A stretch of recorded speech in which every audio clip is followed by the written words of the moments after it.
of inheritance, we will discuss about hierarchical inheritance. So hierarchy means arranging the classes in a inverted tree-like structure. So in the diagram given in this example, all of you can see that there is a class, base class A is there, and from the base class A, there are 3 derived classes, B, C, D has been derived. So in other words, we can say that in this type of hierarchical inheritance, more than one subclass is there or more than one child class is inherited from a single base class A.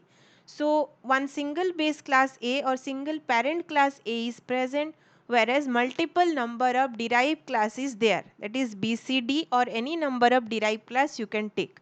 So this is the syntax for the hierarchical inheritance. Class A is the base class definition. Class B colon derivation type A, this is the class definition for B, which is publicly or protectedly or privately derived from base class A. Similarly, class C is being defined. Class C colon derivation type A.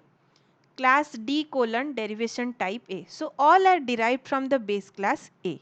So let's discuss one very simple example for hierarchical inheritance. So here one single base class A is being created or defined. Inside that we have taken public data X and Y. And one public member function get data is there, which is taking input from the user using this cin statement xy. And one class B is being derived publicly. Publicly it is derived from A. So here in the class B definition, it is mentioned class B colon public A. So publicly derived from the base class B, and it is containing one member function, public member function product, and it is returning the multiplied value of x and y. Similarly, another class C is being derived publicly from A. C is derived publicly from A, and it is returning the addition value, or it is displaying the addition value for x and y here through a public member function sum. And inside the main program, we have created the object for the derived class B object 1. So this is the object of the derived class B. C object 2. So object 2 is the object of derived class C here. When object 1 dot get data is invoked, so it will search for the get data function and it will execute accordingly, and you will input the values for x and y. Let's say you have entered 5 and 6. Similarly, object 1 dot product, when it is invoked, the product function is executed and the multiplication value, that is 30, product equal to 30, it will display. Object 2 dot get data, when this function is invoked, again get data function is called. Let's say you have entered 2 and 3.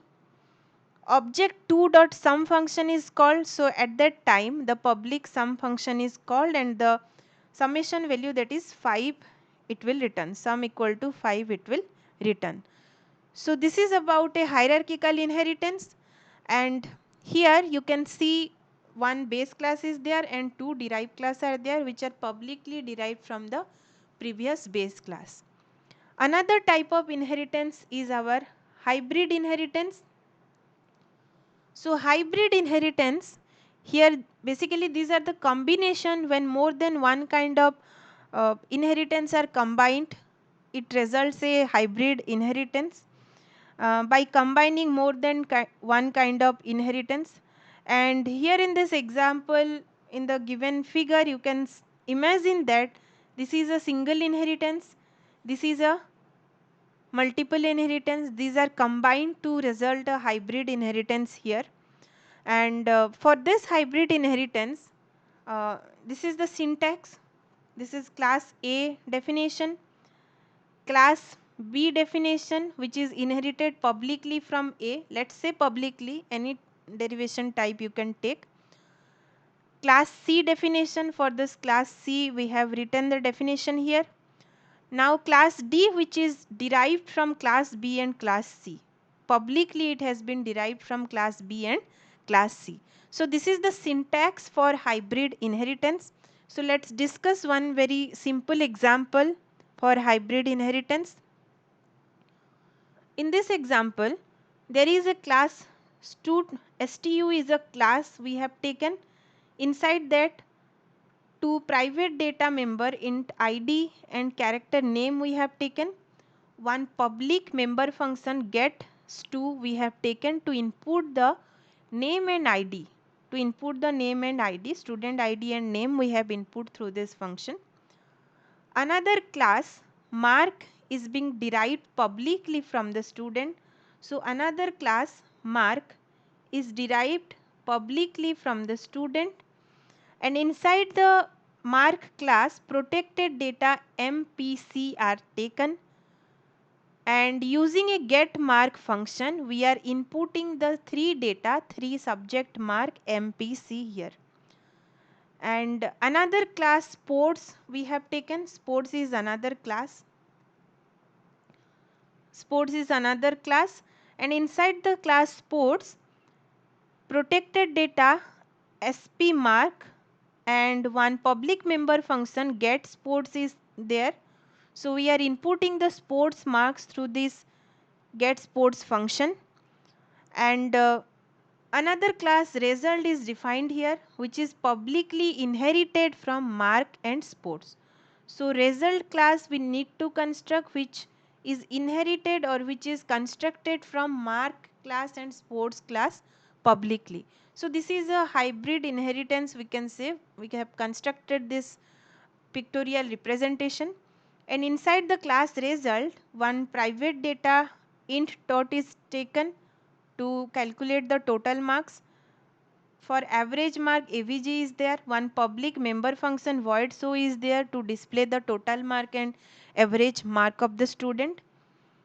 In the main function, result class object R is created. We know that in inheritance we need to create the object for the derived class. So result is the derived class for which we have created the object R. R dot get stu is the function we have called to input the ID and name.